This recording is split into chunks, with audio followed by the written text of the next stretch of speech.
Dans les régions sud du Mali, de petits producteurs ont acquis des équipements agricoles lourds grâce auxquels ils ont considérablement augmenté leur production.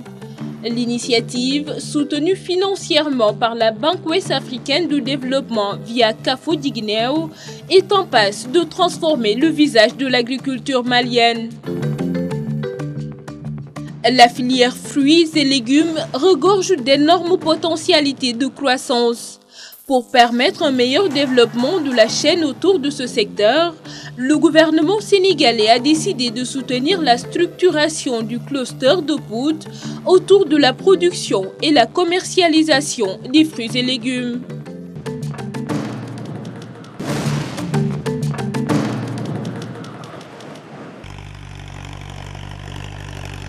Dans beaucoup de zones situées dans les régions sud du Mali, les travaux de la présente campagne agricole ont démarré.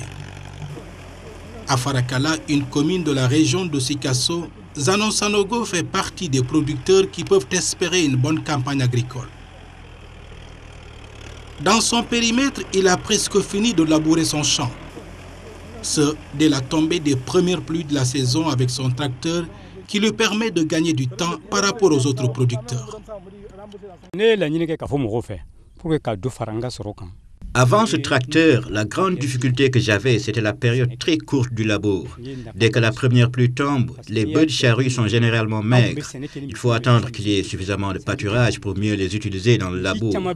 Et comme la saison est généralement très courte, ça devient difficile. Mais avec le tracteur, je finis très vite de faire le labour dès que la pluie tombe. Je fais même des prestations de service pour d'autres producteurs qui n'ont pas la chance d'avoir un tracteur. C'est vraiment très utile.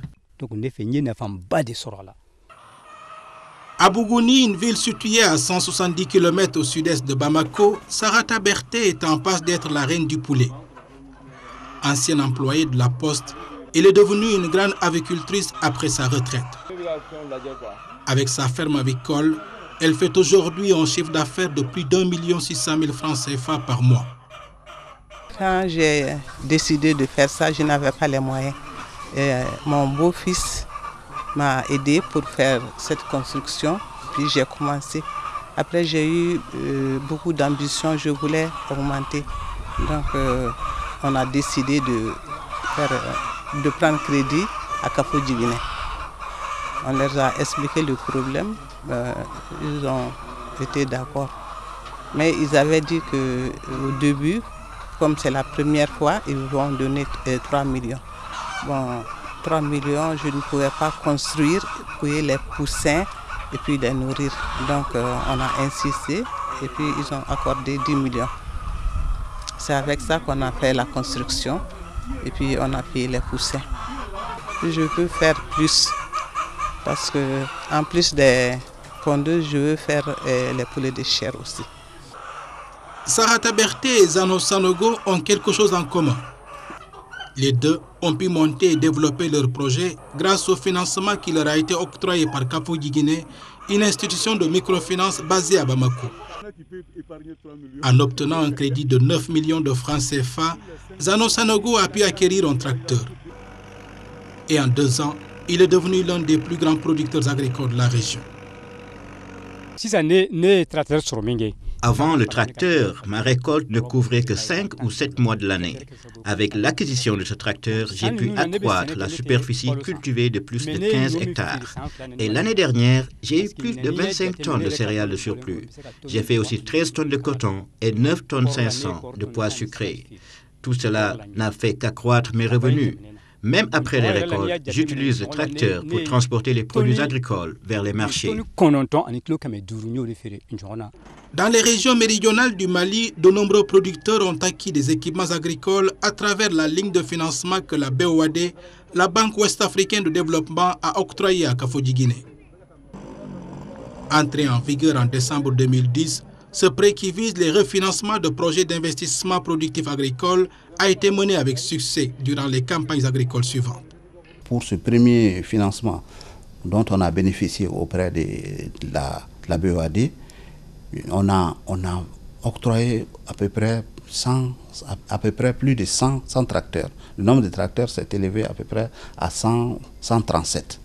les tracteurs qui ont été octroyés à partir de la première ligne. Et ce qui est également à dire aussi, c'est que Kafo-Djiguiné lui-même a contribué très fortement à ce programme en amenant le fait que les ressources de la BOAD ont été fortement augmentées. La ligne crédit BOAD nous a vraiment permis de financer beaucoup de secteurs, donc notamment l'aviculture dont vous êtes témoin. Il y a aussi les matériels agricoles tels que les crédits tracteurs, donc tels que les charrues, les charrettes, les bœufs de labour, etc., etc. Ce prêt-là permet vraiment à nos débiteurs de s'organiser, puisque auparavant nous on faisait des crédits à très court terme, des crédits de 1 à 3 mois, des crédits de 1 à 6 mois, des crédits de 1 à 12 mois. L'accès à la ligne de financement de la BOAD a révolutionné les habitudes dans de nombreuses zones de production du sud du Mali.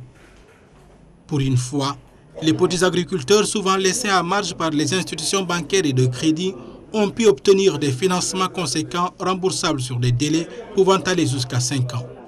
C'est des crédits qui sont remboursables à plus d'une année, mais le plus long terme c'est sur 5 ans. Parce que le prêt même en question c'est sur 5 ans. Le premier prêt de la BOAD accordé à CAFO pour le refinancement de ces équipements était de 1,5 milliard sur 5 ans avec un différé de 2 ans. Après une bonne utilisation, un bon père de famille de ces premiers prêts, nous nous sommes rendus compte qu'il y a un besoin complémentaire. Et la BOAD vient de nous accorder encore une deuxième ligne de 3,5 milliards. Je vous dis, il y a beaucoup de paysans qui ont reçu d'autres types d'équipements agricoles, les bœufs de labour par exemple, sur 3 ans, mais beaucoup ont pu rembourser en 2 ans. Beaucoup ont pu rembourser en 2 ans. Et d'autres aussi ont bénéficié des tracteurs sur 5 ans, ils l'ont pu rembourser en 3 ans intégralement pour en demander. Au regard des résultats, c'est une expérience qui mérite d'être poursuivie, d'être soutenue, d'être amplifiée. C'est un moyen efficace d'atteindre des couches qui jusque-là étaient en marge de l'accès au crédit. Et ce faisant, ça permet de régler un problème crucial dans la chaîne de production. Voilà. Il me paraît essentiel que ce type d'expérience soit renforcé et soit démultiplié, pas seulement au Mali, mais dans tous les autres États de l'UEMOA, pour permettre aux populations les plus défavorisées dans nos différents pays de pouvoir accéder aux moyens de production par le crédit. En ciblant ces petits producteurs, la BOAD, à travers l'institution Kafo-Djiguiné, a voulu tenter une expérience pilote de financement direct des agriculteurs et autres porteurs de projets. À Kassela, plusieurs membres d'une coopérative d'éleveurs ont bénéficié aussi des financements importants qui leur ont permis d'acquérir des races améliorées qui ont considérablement augmenté leurs revenus.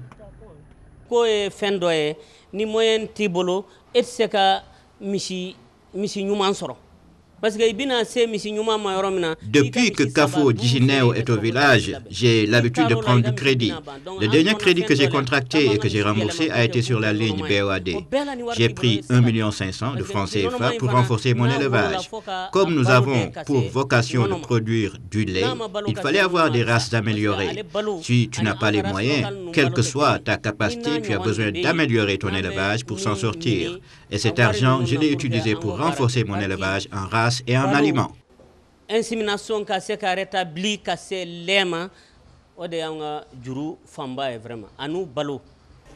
L'acquisition de ces vaches a augmenté la production laitière des éleveurs. Mieux, la production et la vente de lait sont devenues des activités qui génèrent des revenus substantiels aux éleveurs. Grâce à la laiterie et aux véhicules de la coopérative achetés sur financement de la BOAD, quelques 2000 voire 2500 litres de lait sont envoyés chaque jour à une usine de lait de Bamako. Le financement que nous avons eu avec la BOAD, ça c'est un financement qui nous a permis de payer un équipement. Donc cet équipement, c'est un véhicule de livraison. Donc on l'utilise pour collecter et ensuite on l'utilise pour aller livrer notre lait. Donc nous avions cette vraie difficulté puisque les fourrains, notamment les véhicules, c'est par les véhicules d'abord qu'on envoyait le lait. Donc il s'est trouvé souvent qu'il y avait beaucoup de lait qui était détérioré avant d'arriver au niveau du point de vente. Donc le financement de la BOAD nous a permis de renforcer la quantité de lait produite par d'autres coopératives qui sont en amont de notre coopérative, puisque nous réunissons le lait de la coopérative et 4 autres coopératives. Donc nous sommes un leader dans la zone par rapport à la production, à l'organisation des éleveurs par rapport à la production laitière. Les prêts d'investissement productifs agricoles accordés aux producteurs des régions sud du Mali sont en train de transformer le visage de l'agriculture dans cette partie du pays. Alors qu'ils n'avaient que des moyens rudimentaires, les producteurs qui ont acquis du matériel agricole couvrent non seulement leurs besoins annuels en matière d'alimentation, mais vendent leur surproduction céréalière dans les différents marchés de leur contrée.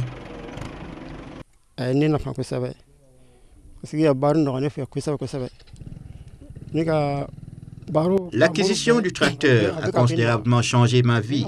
Regardez ma concession, je suis en train de construire des villas neuves. Tous ces bâtiments sont construits avec mon épargne. Et c'est le tracteur qui m'a permis tout cela. Je voudrais ajouter qu'au-delà du tracteur, il faut travailler durement. Il faut travailler d'abord pour rembourser le crédit, mais aussi pour augmenter ses revenus et améliorer sa vie. J'invite les autres agriculteurs qui n'ont pas cru à l'acquisition du matériel agricole lourd de le faire pour changer leur vie.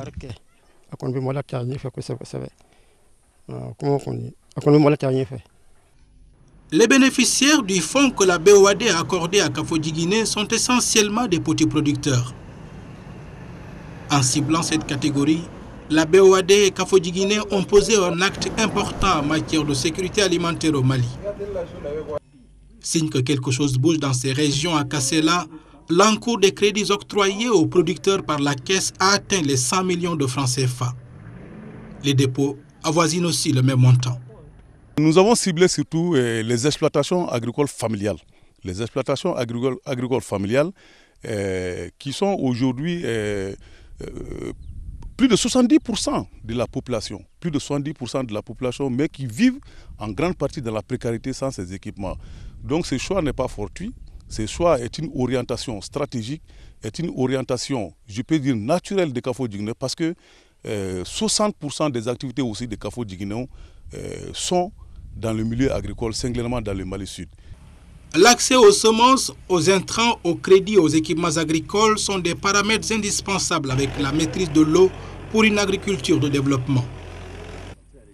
L'expérience de la BOAD et de Kafodji-Guinée en cours au Mali démontre qu'il est bien possible de transformer le visage de l'agriculture africaine et de combattre la pauvreté à travers une augmentation de la productivité agricole.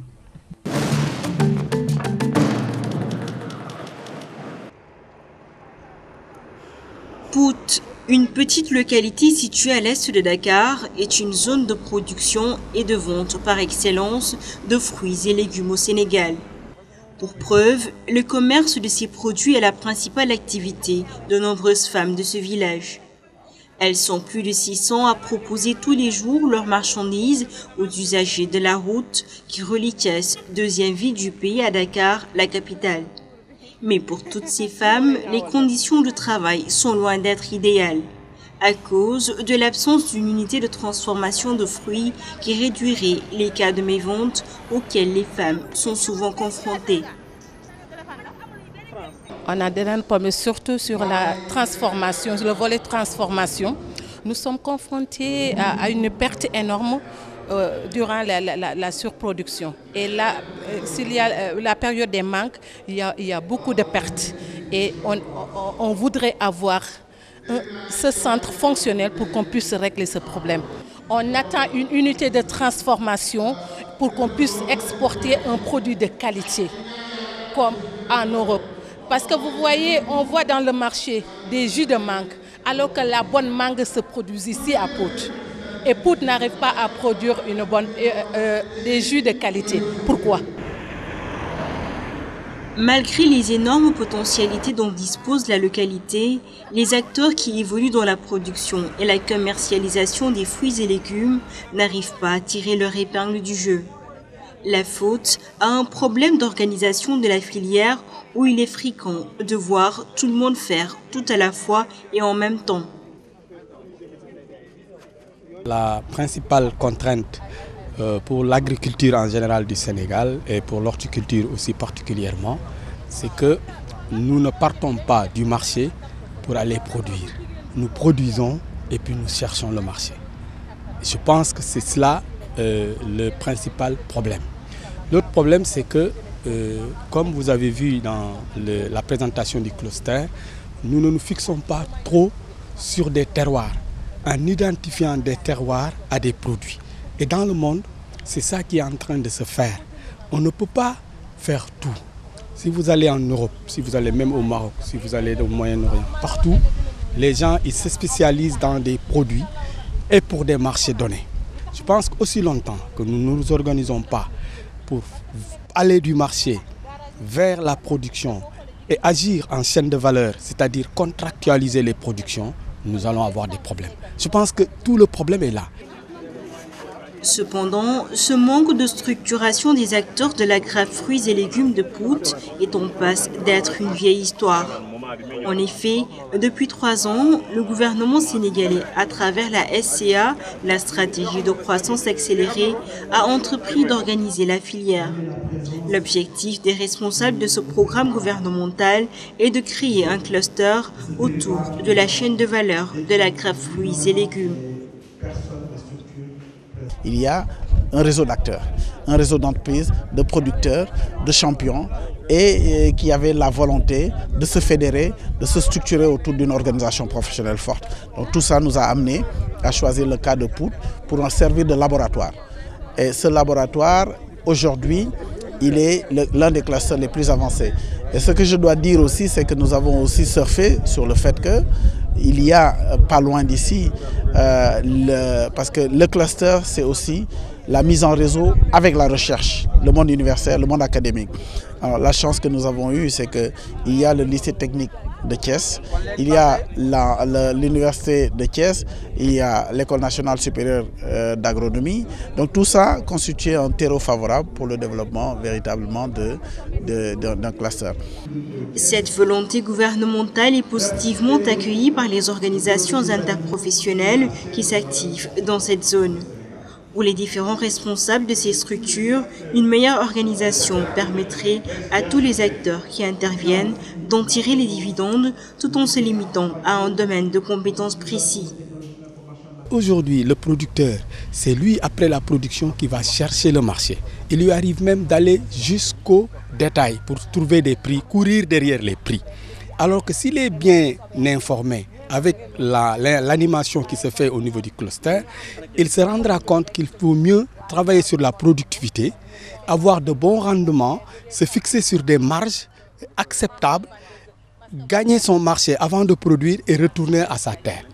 Je pense que c'est ça que le cluster peut nous apporter. Autre chose, nous sommes un pays tourné vers le marché international, européen notamment. Ce marché est très exigeant et tous les producteurs ne peuvent pas y accéder. Mais une organisation qui permet aux exportateurs de négocier et de contracter avec les petits producteurs remettrait ces petits producteurs dans la chaîne d'approvisionnement pour les chaînes de valeur destinées au marché extérieur. D'ores et déjà, un programme a été élaboré par les responsables de la SCA.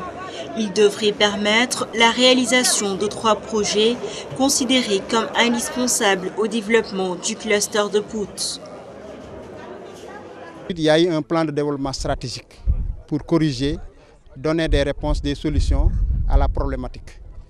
C'est ainsi que 3 projets ont été ficelés et qui sont en cours dans une procédure de financement. Il y a d'abord la centrale d'achat pour régler tous les problèmes d'intrants de la filière, aussi bien en produits phytosanitaires, en engrais et également pour le matériel lourd également. Parce que surtout la zone où nous nous situons, c'est une zone qui a besoin de matériel roulant pour labourer les champs des braves paysans qui sont ici. Le deuxième projet également, c'est un projet lié à la conservation et au conditionnement parce que les pertes sont énormes. C'est le centre que nous venons de visiter. Et le troisième projet porte sur la transformation. C'est à travers le CREI, initié par le ministère de la Recherche scientifique, qui va nous accompagner dans ce sens. Mais nous rêvons d'avoir une unité avec une capacité beaucoup plus grande pour amortir l'ensemble des pertes. C'est pourquoi toute la problématique aujourd'hui de la zone, c'est d'essayer en fait de booster la filière. Parce que c'est une filière qui occupe 70% de la population active. Le secteur de l'horticulture regorge d'énormes potentialités de croissance au Sénégal. Avec un climat relativement propice à la pratique de l'horticulture, le pays pourrait bien devenir un grand exportateur net de fruits et légumes si des mesures d'accompagnement sont prises en faveur de la filière. Pour moi, c'est une approche novatrice. À chaque fois qu'on montre qu'il y a des ouvertures de marché, la production augmente. Je prends un exemple très concret de ce que l'ARM a vécu avec l'oignon du Sénégal. On était à 40 000 tonnes en 2002. Lorsqu'on a commencé à limiter les importations, à mettre en place l'interprofession pour passer au gel, on est actuellement à plus de 200 000 tonnes. On est passé de 2 mois de gel des importations à 7 mois. On a multiplié cela avec la carotte et cette année on a essayé la pomme de terre et on va aller vers d'autres produits. On prend l'exemple par exemple des colisteurs qui seront installés dans des zones laitières où durant l'hivernage on verse du lait alors que le Sénégal importe plus de 60 milliards en produits laitiers qui crèvent la balance commerciale du Sénégal, alors qu'il est possible de valoriser ce lait, de faire aussi d'autres produits comme le fromage et le lait caillé et promouvoir la lutte contre la pauvreté. Les enjeux sont extrêmement importants. Alors que la contribution de l'agriculture sénégalaise à la formation du PIB est tombée à 8% actuellement, contre 24% dans les années 60, le pays pourrait réaliser des pas de géant en matière d'agriculture et de création d'emplois rien que dans le secteur de l'horticulture. On peut faire de l'horticulture et on en fait au Sénégal en toute saison, 12 mois sur 12. C'est un élément important. L'autre élément, c'est quoi? C'est la valeur ajoutée des produits horticoles, mais aussi leur productivité. C'est des spéculations à haut rendement et à haute valeur ajoutée avec des prix particulièrement intéressants. C'est là qu'on trouve des rendements minimum de 20 tonnes à l'hectare, maximum pour certaines spéculations on peut arriver jusqu'à 80 tonnes à l'hectare. Donc c'est une affaire de mètres carrés à la place d'hectares pour les cultures pluviales. C'est important. C'est pourquoi que l'autre aspect également, c'est la création d'emplois. Vous savez, 1 hectare de culture horticole, c'est au minimum 5 actifs. Au moment où pour 1 hectare de grande culture, c'est un actif qui ne trouve même pas son compte.